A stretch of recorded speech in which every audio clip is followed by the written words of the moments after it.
Buenos días, sean bienvenidos esta mañana a la predicación de la palabra del Señor de este domingo. Y damos gracias a Dios porque es un Dios maravilloso, es un Dios bueno y nos da una nueva oportunidad para que podamos escuchar su palabra y el mensaje que Él tiene para nosotros. El título de esta predicación, hermanos, ¿soy yo un soberbio? Una pregunta. Y basándonos en Daniel, capítulo 4, del verso 28 al 37, voy a leer la palabra del Señor ahí para que podamos iniciar esta mañana. Pero vamos a pedir al Señor que nos ayude y nos guíe. Amado Dios y Padre, en nombre de Jesús te damos las gracias y te rogamos, Señor, que tú nos guíes en esta predicación de tu palabra, Señor, para que tanto yo, Señor, como el expositor pueda tener la guía de tu Espíritu Santo, Señor, y mis hermanos, hermanas, amigos, el que le escuche, también pueda recibir la palabra y pueda hacer la obra en cada uno de nosotros. Gracias, Dios, guíanos en el nombre de Jesús. Amén. Voy a leer entonces a partir del verso 28. Dice la palabra del Señor. Todo esto vino sobre el rey Nabucodonosor. Al cabo de 12 meses, paseando por el palacio real de Babilonia, habló el rey y dijo: ¿No es esta la gran Babilonia que yo edifiqué para la casa real con la fuerza de mi poder y para gloria de mi majestad? Aún estaba la palabra en la boca del rey cuando vino una voz del cielo: a ti se te dice, rey Nabucodonosor, el reino se te ha quitado. De entre los hombres te arrojarán, con las bestias del campo será tu habitación, y como a los bueyes te apacentarán. Y 7 tiempos, 7 años, pasarán sobre ti hasta que reconozcas que el Altísimo tiene el dominio en el reino de los hombres y lo da a quien Él quiere. Verso 33. En la misma hora se cumplió la palabra sobre Nabucodonosor. Fue echado de entre los hombres, comía hierba como los bueyes, y su cuerpo se empapaba del rocío del cielo, hasta que su pelo creció como plumas de águila y sus uñas como las de las aves. Al fin del tiempo, de aquel tiempo que Dios dijo, ¿verdad? 7 tiempos, 7 años, yo, Nabucodonosor, alcé mis ojos al cielo y mi razón me fue devuelta. Bendije al Altísimo y alabé y glorifiqué al que vive para siempre. Tu dominio es sempiterno, tu reino por todas las edades. Considerados como nada son los habitantes todos de la tierra. Él hace según su voluntad en el ejército del cielo y en los habitantes de la tierra. No hay quien detenga su mano y le diga: ¿qué haces? En el mismo tiempo mi razón me fue devuelta. Verso 36. La majestad de mi reino, mi dignidad y mi grandeza volvieron a mí, y mis gobernadores y mis consejeros me buscaron. Fui restablecido en el reino, y mayor grandeza me fue añadida. Ahora yo, Nabucodonosor, alabo, engrandezco y glorifico al Rey del cielo, porque todas sus obras son verdaderas y sus caminos justos, y él puede humillar a los que andan con soberbia. Primeramente, hermanos, hermanas, amigos, encontramos a Nabucodonosor, el gran rey, tranquilo y contento entre los versos 4 y 5 del capítulo 4. Yo, Nabucodonosor, estaba tranquilo en mi casa, floreciente en mi palacio. Sin embargo, algo vino para destruir esa tranquilidad, pero más que esa tranquilidad, era para destruir la soberbia que este rey tenía, porque él dice: mira el gran palacio que yo he hecho. ¿Para qué? Para que vean mi grandeza y con lo que yo he hecho con mi poder. Dios mandó esta voz del cielo. ¿Para qué? Para que este hombre pudiera entender, y al final lo hizo, hermanos, que Él es el rey sobre todas las cosas, que Él es el dueño de todo, hermanos, y que nosotros no podemos siquiera poder levantarnos para ofender al Señor o para ser soberbios delante de su presencia, porque Dios nos va a castigar, mis hermanos. Recordemos que en el principio Satanás quiso llegar a ser igual a Dios, quiso ponerse a la misma altura, no reconociendo que Dios es el único y Rey sobre todas las cosas, el que no tiene comparación, y recibió su castigo. Y la palabra del Señor dice que Nabucodonosor tuvo un sueño que le espantó, tendido en su cama. Las imaginaciones y visiones que vinieron a la cabeza de él le turbaron. Esta experiencia ya la había tenido anteriormente. Si usted ha leído en el libro de Daniel, en el contexto anterior, en los capítulos anteriores, ya Daniel había actuado resolviendo algunos sueños que el rey había tenido. Dios le había enviado unos años antes otro sueño, y solo una persona en todo su imperio se lo pudo explicar, y fue el joven Daniel. Si no se conociera personalmente la terquedad que comete el ser humano, hermanos, hermanas, amigos, sería difícil creer lo que hizo Nabucodonosor. Después de tener este último sueño, llamó a Daniel, el que le había interpretado el sueño anterior. No. Vean ustedes que, y antes, es más, él mismo había llamado a todo el pueblo a que glorificaran al Dios de Daniel. Pero él no dejó de ser el que era. Él mandó la orden: miren, glorifiquen a este Dios maravilloso, pero él no. Y en esta ocasión volvió y llamó a sus magos y adivinos. Y porque, hermanos, la costumbre religiosa cambia con dificultad. Por eso nosotros tenemos que cuidarnos mucho de ser religiosos. Recordemos, el Señor no vino a dejar una religión. El título, el nombre de una religión es para diferenciar nada más entre los grupos. Dios vino a traer una palabra poderosa de salvación al mundo. Él vino a cumplir un ministerio, y en ningún momento de su vida más él cuestionaba. El Señor estaba en contra de la religiosidad de los fariseos y de los demás grupos que siempre estaban acosándole. El Señor siempre estaba en contra de estas cosas, porque Él no vino a dejar nombre de religiones a este mundo. Él vino a dejar un mensaje de salvación para las personas. Por eso, hermanos, los religiosos con mucha dificultad van a cambiar su manera de pensar. Pero de igual manera que en el caso anterior, los magos y los adivinos no pudieron interpretar el sueño de Nabucodonosor, fue solo entonces que se acordó de Daniel y lo mandó a traer para que le interpretara el sueño. ¿Qué significaría este sueño tan extraño? Es obvio que su significado no podía ser bueno. Cuando Daniel escuchó la descripción que Nabucodonosor le dio de su sueño, él quedó desconcertado.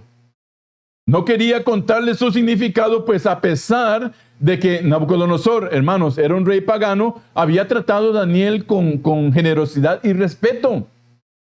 Le pesaba a Daniel tener que darle malas noticias. Finalmente Daniel hizo lo que Dios le mandó a hacer y lo que el rey le estaba pidiendo. Y empezó a interpretar el sueño. En el verso 22, identifica que lo que representa el árbol, y recuerden, ¿verdad? No les puedo leer todo, hermanos.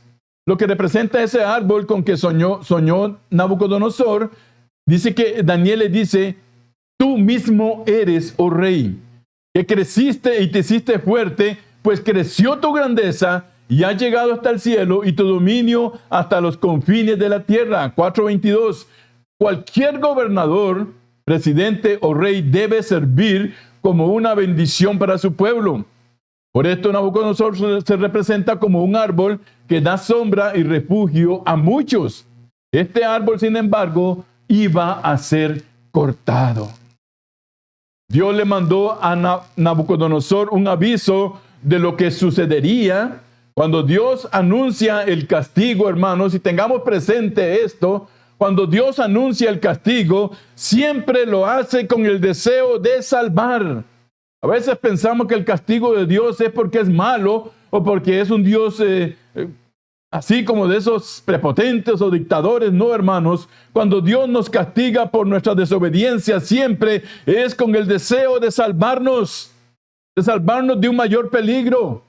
La profecía de la destrucción conlleva la posibilidad del arrepentimiento y la destrucción. Cuando Dios daba un veredicto, siempre iba la posibilidad ahí inmersa en esa palabra de que hubiera un arrepentimiento y una restauración a aquellos a los cuales les estaba hablando. Nabucodonosor no se arrepintió.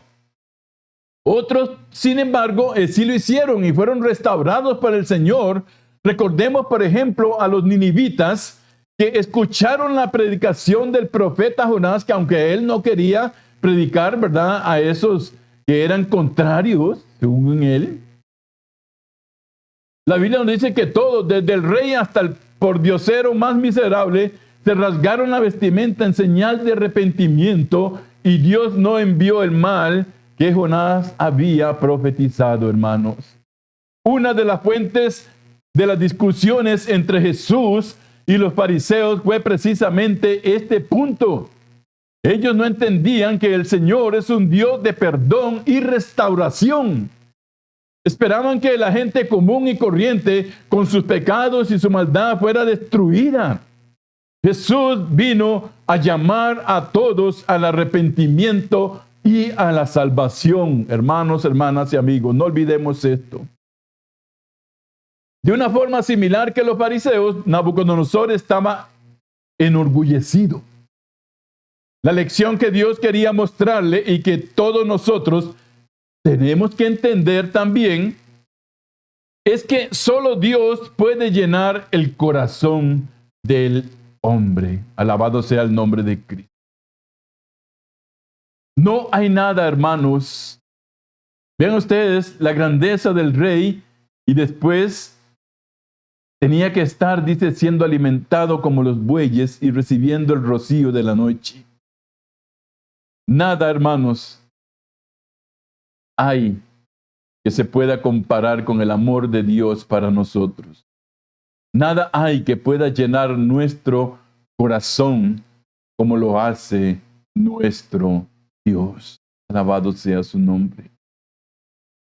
Nabucodonosor tuvo un conocimiento, pero solo mental, en su mente, de Dios, pero su corazón estuvo enfocado en sí mismo.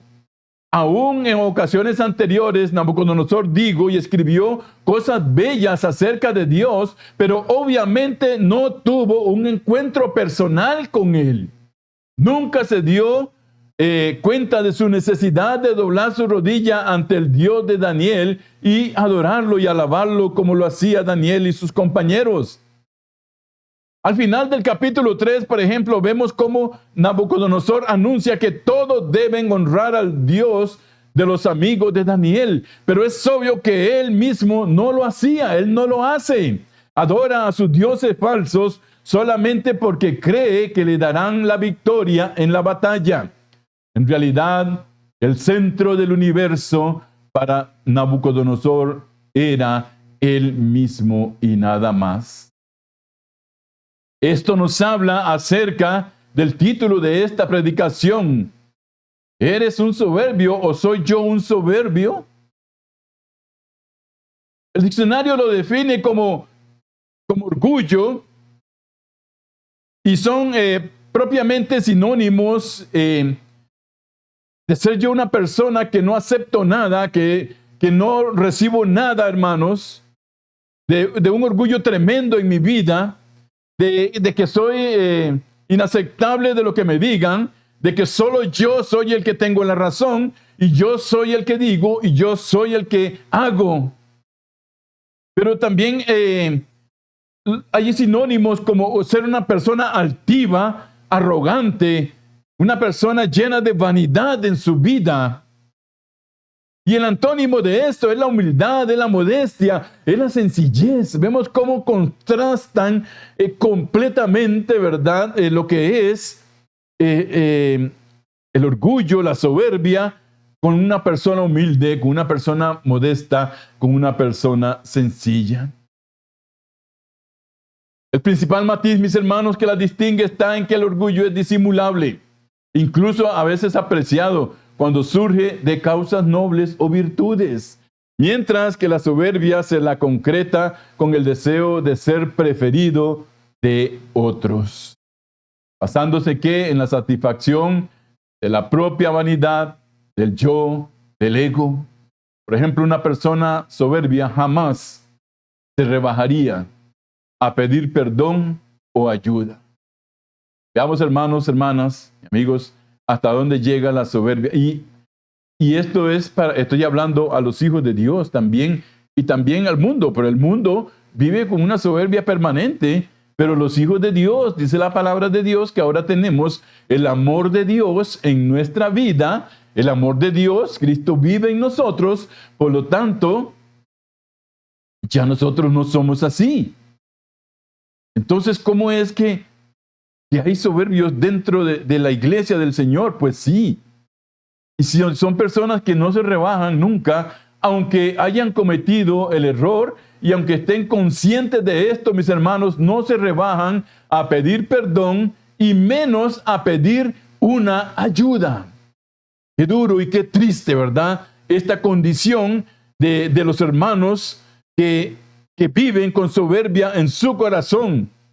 En el cristianismo, hermanos, el orgullo se define como una característica de aquella persona que se envanece a sí misma.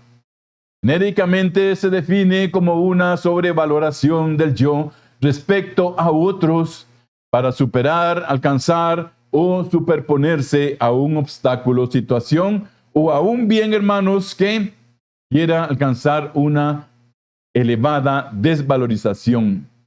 También se puede definir la soberbia en la palabra del Señor como la creencia del que todo el que posee, lo que posee es superior, que es capaz de superar todo lo que digan o hagan los demás, superar los prejuicios. El orgullo, la soberbia incita a la persona a valorarse demasiado, creyéndose capaz de hacer cualquier cosa por encima de todos los demás e incluso de sus propias capacidades, mis hermanos, de las circunstancias, o mejor dicho, los contratiempos que se presentan en su vida.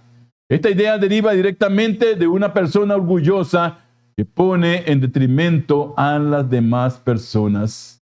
¿Qué cuidado tenemos que tener, hermanos, con esto, verdad? ¿Qué cuidado tenemos que poner atención a que la soberbia, ese orgullo, ese envanecimiento no sea parte de nuestra vida? Porque no agrada al Señor. Dios está en contra de estas cosas y no atiende a alguien que las practique. Entonces, hermanos, podemos ver esta mañana que el rey definitivamente estaba tranquilo viendo todo lo que él había hecho por sí mismo, todo lo que había creado, todo lo que tenía para sí, todo lo que con su fuerza tenía. Pero Dios le demuestra a este hombre que tenía que aprender que todo aquello que tenía era ¿por qué? Porque Dios se lo había permitido. Y dice la palabra, les recuerdo para terminar esta mañana esta meditación, esta predicación. Al final del verso 34 dice que este hombre grande, poderoso, este hombre que no atendía nada, este rey que era inaccesible, dice, yo alcé mis ojos al cielo. ¿Por qué hemos enseñado tanto, hermanos, que como cristianos nosotros debemos de poner nuestros ojos en el cielo, en Dios, en Jesús, no en las cosas de la tierra, no en los hombres, no en los que están a la par, sino en Él? Y dice que este hombre dice, y mi razón me fue de vuelta, bendije al Altísimo y alabé y glorifiqué al que vive para siempre. Tu dominio es sempiterno, tu reino por todas las edades. Gloria sea al nombre de Dios. Bendito sea el nombre de Cristo. En el 36, y en el mismo tiempo mi razón se me fue de vuelta. Y vean que este hombre dice que la majestad del reino y la dignidad y la grandeza volvieron a él. ¿Por qué? Porque él volvió Él volvió sus ojos, ¿a quién?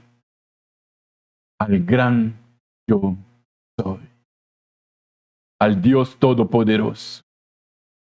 Y ahí, hermanos, cuando nosotros pensemos que estamos siendo soberbios o que nos estamos envaneciendo, alcemos nuestros ojos al cielo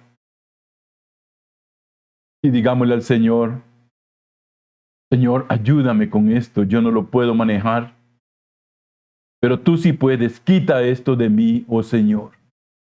Quita esta soberbia, quita este engrandecimiento, que yo no sea ofensivo para mis hermanos, que yo no sea el que menosprecia a los hermanos, sino que yo pueda amarles como aprendimos en la escuela dominical, como tú me amaste a mí.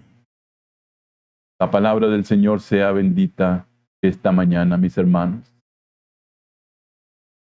¿Cómo nos damos cuenta que estamos siendo soberbios? ¿Cómo nos damos cuenta? Cuando yo soy el primero, el segundo y el último. Cuando yo soy incapaz de pedir perdón, aún teniendo yo la culpa. Cuando yo, mis hermanos, soy incapaz de atender razones de nadie. Cuando yo menosprecio a los demás. Cuando yo pienso que le estoy haciendo un favor a Dios con servirle, estoy siendo un soberbio o una soberbia. Pensemos en esto esta mañana y pidámosles al Señor que Él nos ayude. Oramos. Oh Dios, Padre precioso, te damos gracias en nombre de Jesús esta mañana por esta meditación, Señor, de tu palabra preciosa. Gracias, Señor, porque toda la palabra tuya completa es para nosotros. Y así como tú enseñaste a este rey Nabucodonosor, también, Señor, puedes enseñarnos a nosotros y también puedes castigarnos si estamos siendo soberbios o soberbias delante de ti. Señor, ayúdanos para que estas cosas no vengan a nuestra vida, sino, Señor, ayúdanos más bien para que nosotros amemos a los demás y atendamos a los demás y tengamos esa capacidad tan grande como tú nos diste del ejemplo, Señor, de perdonar a los demás, así como tú nos perdonaste a nosotros. De poder pedir perdón sin creer que somos menos, sin creer que nos estamos rebajando, sino, Señor, pedir perdón sabiendo que así como tú nos enseñaste y perdonaste nuestras vidas, nosotros también tenemos que hacerlo con los demás. Padre, recibe la honra, recibe la gloria en el nombre de Cristo Jesús esta mañana. Amén y amén. Bendiciones, amados y amadas. Dios les bendiga. Nos vemos, Dios lo quiere así, una predicación nueva el próximo domingo. Así sea. Bendiciones.